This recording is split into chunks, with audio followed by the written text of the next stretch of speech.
Hello everyone, welcome back to our channel. In today's video, I'm gonna show you how to change the theme of Moodle app right from your smartphone. It's a very simple and easy process, so let's get started. First of all, on your phone, make sure that you've already downloaded the Moodle app. Once you download the app, launch the app on your phone. After you are in the app, you will see this interface. Here, you can enter the Moodle site of your school and access it. Now, in order to change the theme, you need to go to your settings. Here you can see the settings icon at the top right corner. Tap on it.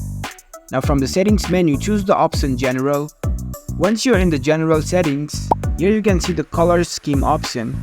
As you can see, light theme is selected right now. If you tap on it, list of options will appear. So here you can choose the theme of the app. If you like dark theme, you can choose so. If you want to set the theme as default as the system, you can choose the system default option. So you can select according to your preference. You can simply tap on it and it will be applied to the whole app. So that's it. That's how you can change themes of Moodle app.